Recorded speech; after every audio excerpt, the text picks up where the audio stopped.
Welcome on into the Wednesday edition of WagerTalk Extra. I'm your host, Dan Alexander, alongside all my great guests, reminding you that no matter what sport you're cashing on, that money's all going to spend the same. And we have a great show lined up for you. If you check out Tuesday's edition of the show, Andy Lang gave you his thoughts on this weekend's PGA event, the Valspar Championship. We're going to get Nick Borrman's thoughts on this weekend's event coming up following our first guest here. And then Kevin Dolan's going to shut it down for us, talk a little boxing and rugby, a little preview for St. Patrick's Day. And if you ever tried walking through a crowded Irish pub on St. Patrick's Day, that's exactly what happens. It's boxing and rugby scrums. So it's apropos this week. And let's kick off the show here with my man Andy Lang, talking a little UFC 286. Great to see you, Andy. Always love batting leadoff here on the show with, I think, your and I's favorite segment. It is time for There Will Be Blood. I want your blood. I want your souls. And I want them both right now. And you might want them both right now, but we didn't even get a There Will Be Blood fight last week because the fight ended up getting canceled. But that means that we're still 2-1 in Andy's prognostication on will there be blood inside of the octagon. Correct me if I'm wrong, Andy. I think we have our first female UFC fight where you think there may be some drips on the carpet there. Maia and O'Neal is who you're going to be looking at. And why do we think we just might be seeing some blood, Andy? There were a few fights that came down to it, and I love this as our first women's fight that I think we're going to predict that it's going to be a little bit of a bloody battle. We got Casey O'Neal versus Jennifer Maia, and for me, this is about Casey O'Neal. We have actually a soundbite from Casey O'Neal's last fight. She beat Roxanne Modafferi, and that was Modafferi's retirement fight, and the fans were rooting for Modafferi. O'Neal gets the win, and the fans didn't like her because she beat Modafferi in the retirement. So let's take a listen to what Casey O'Neal said to the fans in the in-ring interview right after the fight. This is Casey O'Neal. Hey, stop booing me. I know it's a retirement fight, but it takes two to tango. If you want me to be the bad guy, then fuck you. I'll be the fucking bad guy. I just love her. She sends Roxanne Modafferi out with a loss and then cusses out the crowd. So why do we expect this fight to be bloody? Well, these are both stand-up fighters. And last fight against Modafferi, Casey O'Neal actually set the UFC record with most strikes landed in a 3-round fight. Dan, she landed 229 significant strikes. That's 15 strikes a minute. And both her and Maia were bloodied, her and Modafferi were bloodied up. She doesn't block her face very much, so she can dish it out. She can also take it. Jennifer Maia is a willing dance partner. She will go toe-to-toe and strike for strike. In Maia's last fight, she landed 109 significant strikes as well. Casey O'Neal has had 4 UFC fights. 3 of them have finished early. This is her first fight back from an ACL injury, so you know she's going to be excited. She's a great follow on Twitter. This fight is going to have sparks, and I think one or both women will be bloodied up by the end. It's going to be a violent fight. I can't wait to watch Maia and O'Neal. And I always like to mention, too, when we're talking about this, there will be blood. This is a fight also that you might want to sprinkle on not to go the distance, or maybe find which fight you think might be able to TKO or KO and find a way to attack that as well. So Andy's got a 5% play that's rocking right now. WT.buzz/AL is where you can find it. We'll talk a little bit about that before we end, because right now it's fight to watch time, and Andy has some thoughts in the Duncan and Todorovic fight, excuse me. What are we looking at in this one, Andy? Well, Christian Leroy Duncan is a name that most casual UFC fans won't know, but they will after this fight, and this is why this is my fight to watch.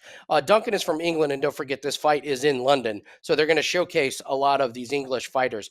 Duncan is 7-0, and he's UFC ready. His body is ready. His cardio is ready. His striking is ready. Of his 7 wins, all of them have been against fighters with winning records. 6 of them have been finishes. He's got some really cool stand-up moves, some spinning attacks that are accurate. And in 2 fights ago, he got a finish in the 3rd round. So he's got plenty of cardio to go the distance. But this is not going to go the distance. Todorovic is known for having quick fights. He's had 15 pro fights. 13 of them have ended in finish. So, Todorovic may try and work the wrestling, but Duncan is pretty good on his takedowns and in the wrestling department. I think this is going to be a stand and bang type of fight. And I expect Duncan to do well in this fight as well as in future fights. So I think you can bet on Duncan over Todorovic, but you can also look at Duncan as maybe a value moving forward because he's going to be off of people's radars. This is a guy to watch. I expect him to get the win. And I expect this to be a really exciting fight to see an up and newcomer to the UFC in Duncan. So take Duncan over Todorovic and don't blink in this fight. Yeah, and I always love looking at the different nicknames that fighters have, and I see that Dusko is Thunder. When I was looking up Christian Leroy Duncan, I didn't see a nickname for him yet. So I think, Andy, they're missing out heavily on calling him Leroy Jenkins. You know what I mean? In the most dated and nerdy reference I've made on this show thus far, Christian Leroy Jenkins Duncan is what I'll be calling him there, Andy. Andy, we alluded to it, man. The 5% that you have rocking, I know you're excited about this, and 5% plays across all sports is something that you definitely don't take lightly, and neither do your clients. What will people find over at your page at WagerTalk? Well, we got a 5% UFC play. We're 6-0 in our last 6, 4 and 5% best bets in UFC. This has been a great moneymaker for us and for clients. We turned another profitable weekend in MMA last weekend as we hit our 4% play on Carl Williams. So grab the 5% play. It's up at wagertalk.com. UFC is off to an incredible start this year. Really, really proud.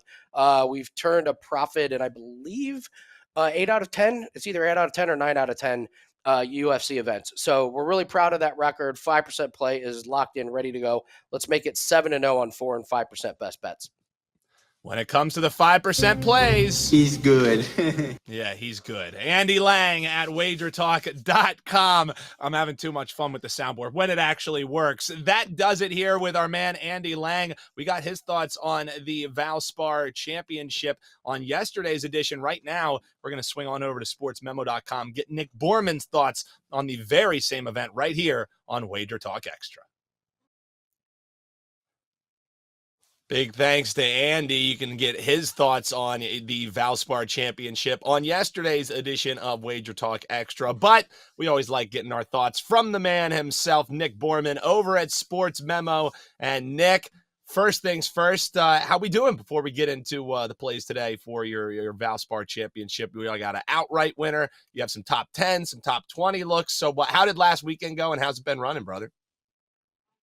Yeah, Dan, thanks. It's good. Things are going okay. I've been void of an outright winner the last few weeks. I do have 4 in the season, so still looking for number 5. And we had Homa last week we gave out on the show, who actually got into second place there on Sunday, ended up finishing tied for 6th. So he gave us a little bit of a sweat, but really, I mean, after 36 holes, that was Scheffler's tournament to lose. So it was hard to really envision anybody else winning. And we'll hopefully try to get another close one. Listen, I say it every week. All I want is a Sunday sweat. And I got a big number this week, Dan, to look at.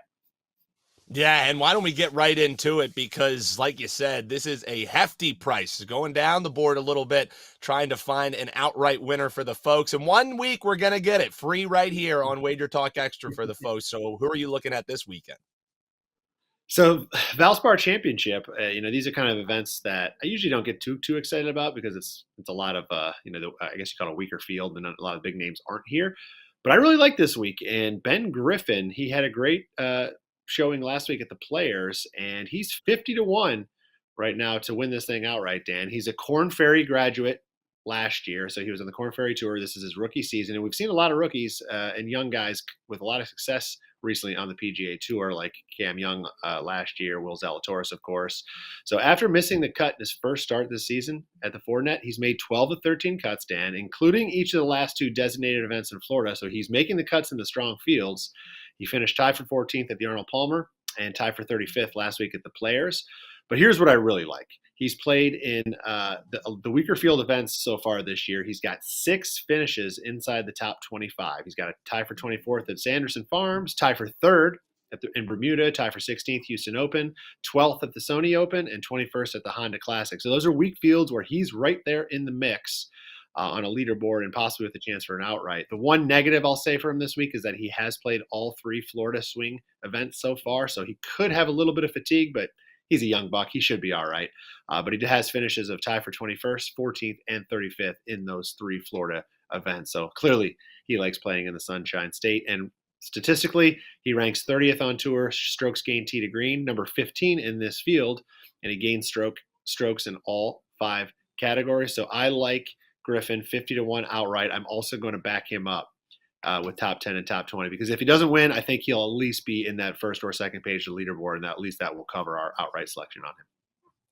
Yeah, and we've been bit quite a few times where we're like, darn it, we had the outright. He didn't quite get there, but he was right around the top of that leaderboard. So actually, what I'm going to do this week, Nick, I'm going to try and see if I'm the one who's jinxing you. Every time I'm like, this is going to be the week, Nick. This is going to be the week. So how about I just say this one has no chance? And then this will actually be the week. We're looking at Ben Griffin outright 50-1 on this one. One thing that you haven't had any problem hitting with regularity on the show here are these top 10, these top 20 plays, and you have some for the folks here. And if they want your premium plays, they can get all those included, just $19 over at Nick Borman's page. We'll show you that coming up here in just a few. But what are we eyeing for some top 20, some top 10 plays that are also some pretty nice plus money? Yeah, I'm targeting Robbie Shelton, and it's probably a name kind of like Griffin. Most people are not going to be familiar with, but he's been playing very, very well, and he's just been consistent this season. He's made the cut in 11 of 14 events. Also, just like Griffin, the weak field events is what we're comparing it to this year, because it's just different with the designated events and how they change from looking at years past results. But 7 top 25 finishes this year, Dan, in the weak field events, tie for 21st Fortinet, all the way to tie for 6th at the American Express, to tie for 10th at the RSM. Those are just a couple examples, but 7 top 25 finishes is very, very strong. Shelton hasn't been great off the tee this season, which could be a problem here, as finding the fairway is important, but his iron play has been really strong. He ranks 36 strokes gain approach, and he has a very good short game, which will definitely come in handy. This track is very difficult. Number 16 strokes gain around the green, and overall he ranks number 36 in proximity to the hole. So when he's finding those greens, he's hitting it pretty close. He's giving them good chances. He's got a similar profile to Griffin, and kind of gives you an idea of the players that I'm targeting this week. So Shelton, you can find him on a top 10 market at DraftKings at plus 750 or top 20 at plus 320. So definitely a long number on Shelton this week, and I love him to be in that first or second page. Yeah, that's not bad at all right there. And also, as you mentioned, with the Griffin outright, sprinkle a little bit on him with the top 20, the top 10, any of those get home, you are going to be well over profit this weekend. And Nick, that's kind of like a little sample of what people will find in your $19 golf package, correct? Because you're always eyeing these outrights. You're looking at these top 20s. You also sometimes have some head-to-head matchups, and all that's included for under $20 at your page, correct? Yeah, that is correct. This week's pack is $19. These are 2 guys I do have in my pack, but I have a total of 6 selections, a lot of longer shots like this, so you like to sprinkle it around and mix it up. But really, when it comes to betting outrights, Dan, the best strategy is it's going to be long-term, because you're going to go a couple weeks with obviously or months without necessarily hitting one. But when you do, you catch a 50-1, a 60-1, you've covered yourself for 3-4 months. So it takes a little bit of a different mindset when it comes to outright betting, but it's definitely profitable. I've been able to have success the last couple seasons with it. And again, we already got 4 outright winners this year. Normally it's 3 or 4 guys you're choosing on the bigger events because the odds aren't great. But this week we can go a little bit more because we're getting some pretty good long odds on these guys. Absolutely. That's Nick Borrman. sm.buzz/MB is where you can get all of those plays.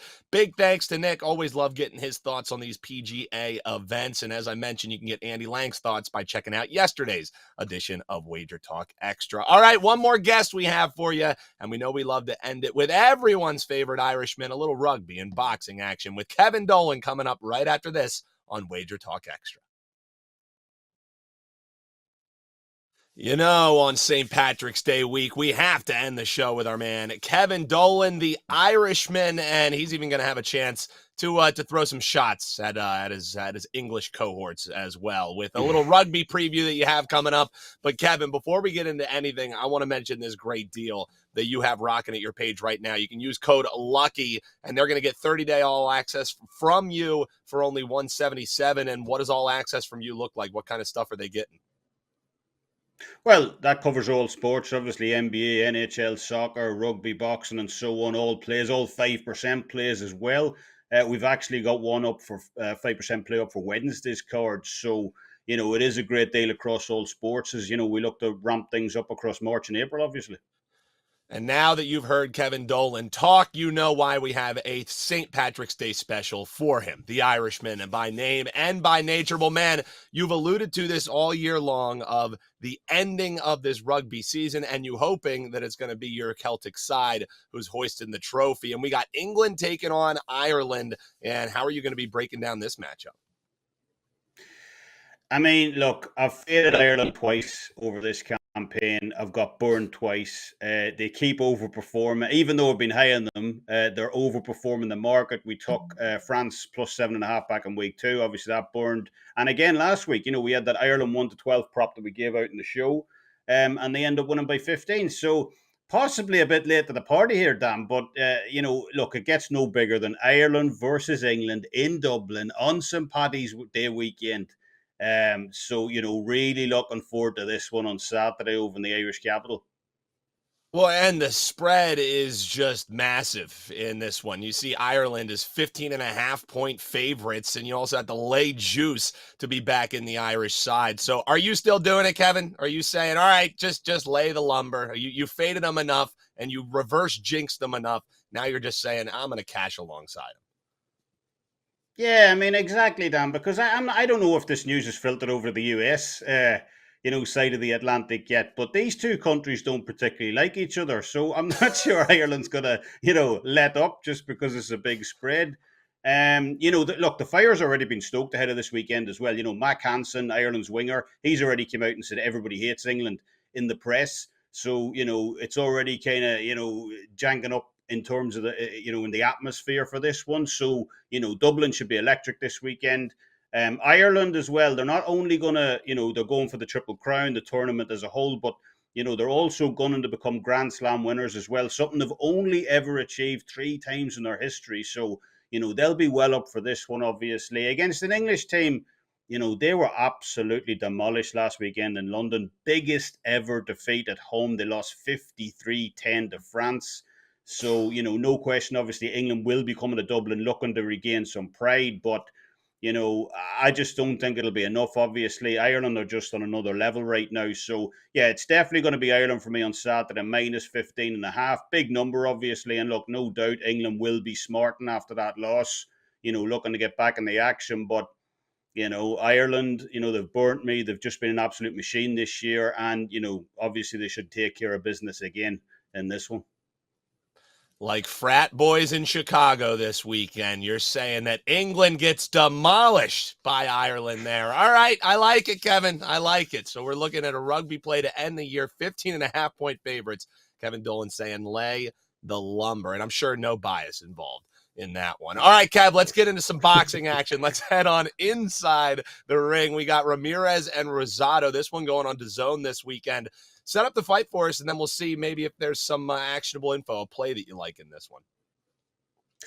This is a strange fight, in all honesty, Dan, between Ramirez and Rosado this weekend, mainly because, no one was calling out for this fight. It seemed to have come out of literally nowhere as well. Ramirez comes off that lopsided loss to Canelo conqueror Dimitri Bivol back in November. A lot of people had Ramirez, who was undefeated at the time, possibly in and around that Callum Smith type of bracket. Everyone knew he was good, but just not sure how good he was going to be at light heavyweight. But, Bivol definitely put a statement out there with his performance in that fight. That look, in light heavyweight terms, there's him and Artur Beterbiev at the top. Everyone else is playing catch up. So, this is Ramirez's comeback fight, obviously, this weekend against Gabe Rosado. And unfortunately, I only see this going one way on Saturday. All right, well, what is that one way? You're looking at this Ramirez and Rosado fight, and if this is the comeback for Ramirez, is that the way that you kind of see it? Well, like I said at the start, this fight, really came out of nowhere. Gabe Rosado is a fighter who in his prime was primarily operating in and around 154, 160. So, to see him now suddenly jump up to 175 for the first time in his career at 37 years of age against, an absolute monster in Gilberto Ramirez. Yes, Rosado has campaigned at super middleweight for a couple of years, but even so, you'd really have to question the matchmaking in this one. Gabe Rosado, absolute warrior, no question, doesn't run from any challenge. In fact, when Golovkin was the most feared and avoided man in the middleweight division, Gabe was over there banging on his door, calling him out. So this guy loves a challenge, but, sometimes fighters need saving from themselves. I just don't see how this fight doesn't end up in a brutal knockout to Ramirez. His size, his power. He's finished 30 of his 44 wins inside the distance as well. And, while there are no odds listed out there right now for method of victory in this fight, I just see this one ending in brutal stoppage somewhere between, the middle rounds, rounds 5 to 8 potentially. So it's not a fight I'm particularly looking forward to be honest. Maybe Gabe Rosado was one last great performance left in him, but I highly doubt it. And this one should be reasonably hard to watch in all honesty, especially for a fellow Philly man like yourself, Dan. Hey, we're used to getting beat down in big fights here in Philadelphia. So brutal knockout. We're well used to that, Kevin. So hey, Kev, last thing before we let you go. I know we mentioned it at the top, but it's such a darn good deal that we have to mention it again. That code below, you see it there. Lucky, you can take $122 off 30-day all access for Kevin Dolan. And Kevin, in case people think you just glossed over it, 5%er rocked. So why pay for that? Just grab the package and they can ride with you for 30 days and cash right alongside you, getting a little luck of the Irish, right? Yeah, for sure. And I mean, we cover multiple sports. We got the 5% today is an NBA, but obviously, Champions League, Europa League, EPL, NHL, boxing, and so on. So, great deal to jump on board, obviously, and take advantage over the next 30 days. Absolutely. I love to hear it. And that's going to do it for another edition here. Happy St. Patrick's Day to you, Kevin Dolan. And of course, everybody watching as well here. Celebrate responsibly if you can this Friday. Big thanks to all the guests today. Check them out at WagerTalk.com, or our man Nick Borrman. Check him out at SportsMemo.com. We will be back on Thursday, locked and loaded, a little UFC 286 from Moneyline Matt and Kyle Anthony. And then we also have a little auto racing preview from my man Andy Lang. Hop below in the comments. Make sure you hit subscribe. Never miss any of the great shows here at WagerTalk TV. And until tomorrow, we'll see you then on WagerTalk Extra.